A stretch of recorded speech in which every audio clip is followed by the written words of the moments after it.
प्रभु रामचंद्र भगवान की जय। पवन सुत हनुमान महाराज की जय।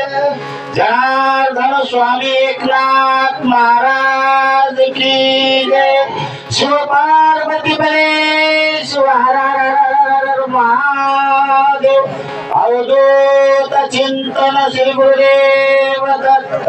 सद्गुरु बाळू मामा महाराज की जय। बाळू मामाचा चांगल नादाचे निधन घराली मैसरी वीराच्या दातेरी किरकोली वाजी कुंडली उभी चेरी उलंडाली।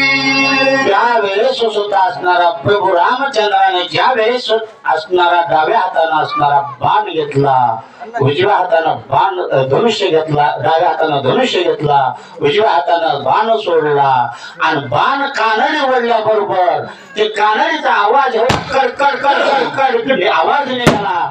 त्या कानडीच्या आवाजामुळं काही लोकांचे कान बहिरे झाले म्हणले, कानठाळ्या बसल्या, काही लोकांच्या दातखिळी बसल्या आणि दातखिळी बसून देहाची विधेय अवस्था झाली। आपण काय करतो, काय बोलतो, काय झालंय हे सुद्धा त्या ठिकाणी देह भाव विसरला आणि देह भाव विसरले त्या ठिकाणी मी कुठे काय करतोय हे भाव असणार त्यांच्यापाशी राहिलेला नाही। अशी अवस्था प्रभू रामचंद्रानं धनुष्याला कानडी लावून ओढल्याबरोबर देह भाव मावळला। गणोर भगात कराती नादे तुम तुमली टूटी करा पडू पाहे पेरू प्रती निमटे त्रुटी काराची।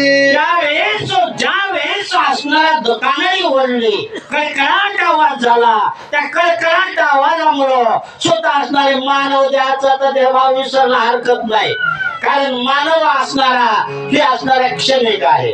पण ही जी पृथ्वी आहे का, पृथ्वी असणारी स्वतः असणारे तिला सुद्धा असणारे भय पडल्या, कारण एवढा आवाज दुमदुमला पृथ्वीला भग पडली आणि भग पडल्यामुळं त्या ठिकाणी असणारा आश्चर्यचकित सगळं जल झालं म्हणून सांगतात। कोटी विद्युत तुटो पणे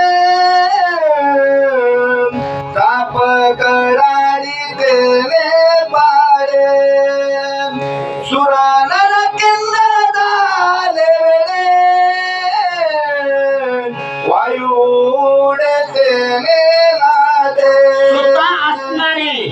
एक नाही, अर्धी नाही, 100 नाही, हजार सुद्धा नाही बर का।